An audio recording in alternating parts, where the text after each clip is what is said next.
Now that you have seen linear regression, classifications, and other basic machine learning algorithms, it's time to do something real time. So let's look at a use case where you have to predict whether a customer is going to continue with your subscription service or not. And that is what we call as customer churn analysis. Before you begin, let's understand the rules of the game. So where is the data? Data is available as usual in Adapting TensorFlow for Real World AI data files folder, the link for which is given in the video description section of this video. You would look at customer churn.csv dataset. Number two, you would also look for customer churn analysis use case do it yourself Python notebook in the same folder. Next step, let's look at the data. In this data set, what you're seeing is customer ID, churn, gender, status, number of children, and so many demographics. But what you are trying to target, remember the flowchart for machine learning model which you learned earlier? You are looking at a target variable. For us, in this particular example or use case, our target variable is churn. So that is point number one. Point number two is you would see that this data set has categories, like gender is a category, male or female, status, number of children, income is just a number, but car owner, it's a category, owned or not owned, so on and so forth. Even payment method is a category.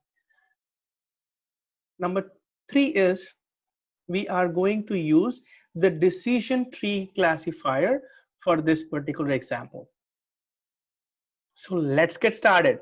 Real-time problem of a machine learning. This is a very common problem which occurs at every customer-based business, right? Where you have subscription models. So this is a very generic use case. It's very important for you to understand before we move on to the next TensorFlow detailed use case. So let's get started quickly. So you have import statements here, pandas, numpy, matplotlib, sys, you don't need it, and then types.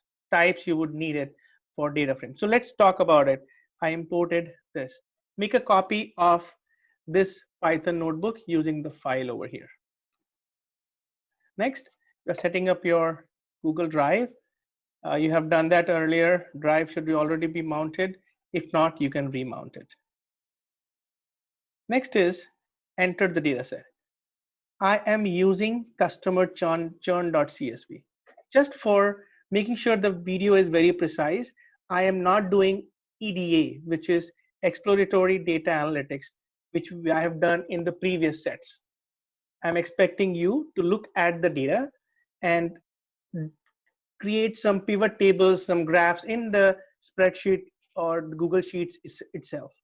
You can do that in the Python code itself also, but just for the sake of time and the video to be shorter and precise, I don't want to do this.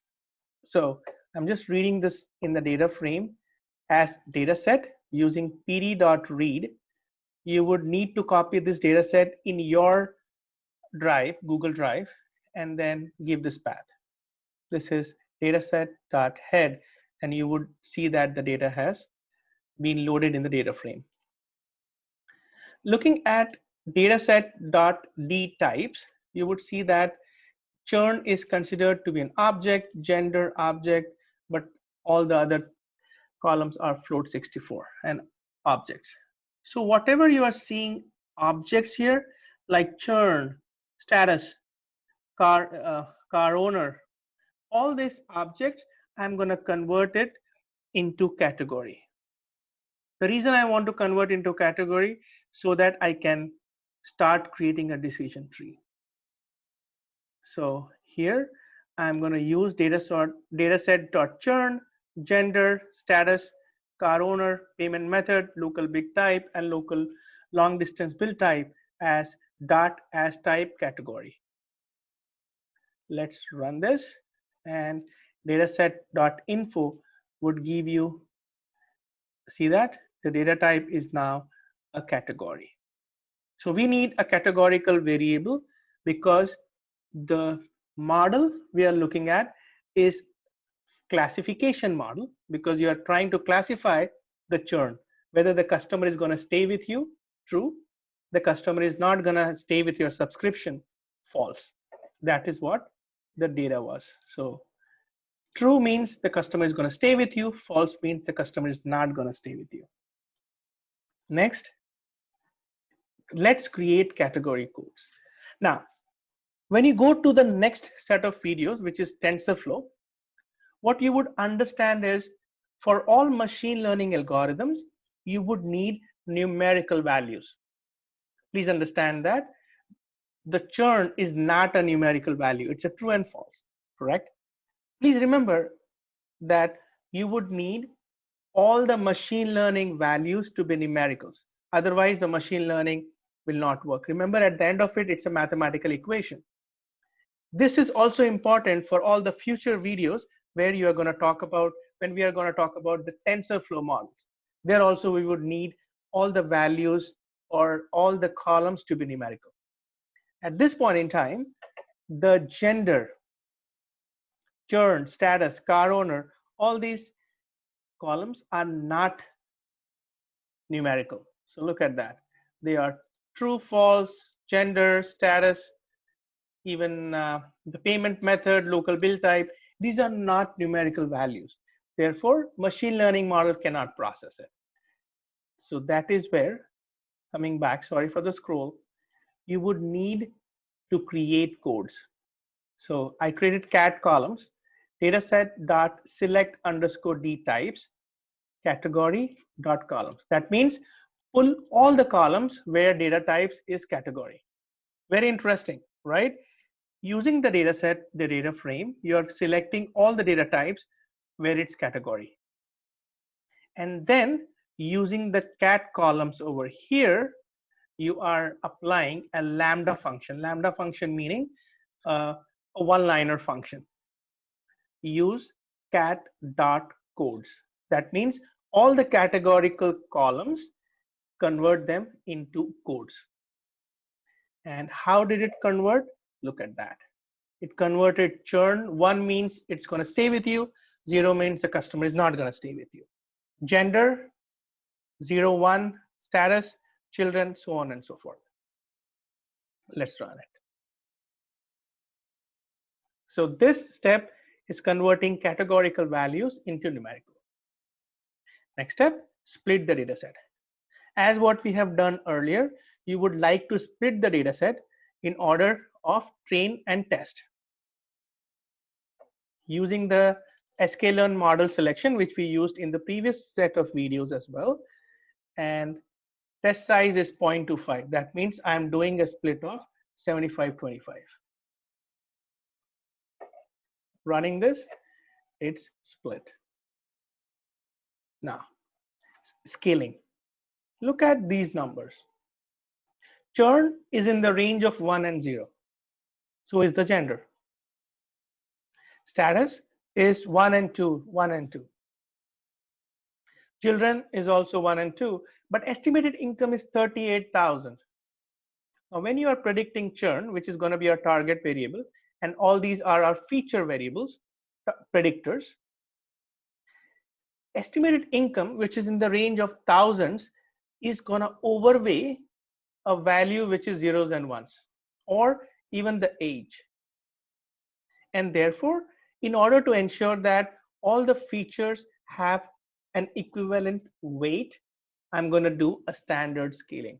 It's a very common procedure of feature engineering. So you have a function in the sklearn preprocessing known as standard scaler, and using this standard scaler, I am going to only the features, not the target.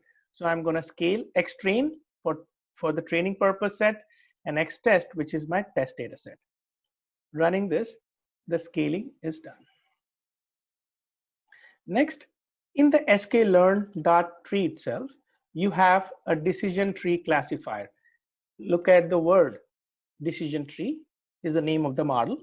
Classifier is a classification model. Now, decision tree, if you take this, your mouse hover, you see what all hyperparameters. Now, all these parameters you see here, criterion, splitter, criterion, splitter, max depth, min sample split, all these are hyperparameters which you can tune. These are the parameters which are possible to be tuned for a decision tree. At this point in time, without making the whole thing complex, I am going to just put criterion entropy. Then classifier dot fit. That means I am training the model.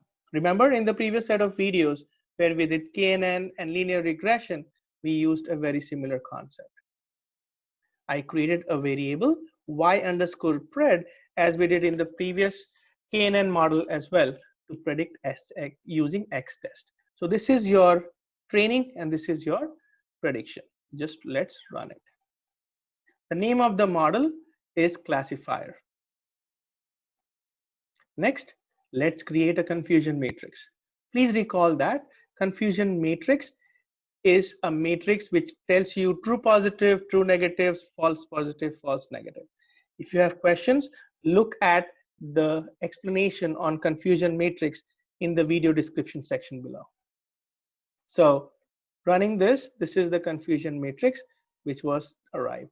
Looks pretty good, right? True positive and true negatives.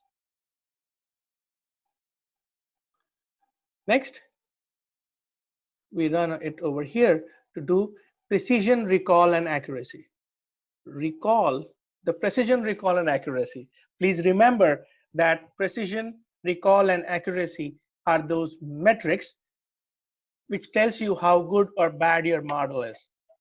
So precision score, recall score, and accuracy score are available as sklearn.metrics. Using the test value of y and predicted value of y, you can predict or you can find out the precision, recall, and the accuracy. I have printed all three values here, and you would see that precision score is 97.27, recall is 97.13, while accuracy is 97.29. Pretty good model. So feel free, make a copy of this notebook. If you have your own data set, use it and do some hands-on. I hope you liked the video. Looking forward for you to learn TensorFlow. The link for learning TensorFlow set of tutorials or videos is in the video description section. Thank you for watching.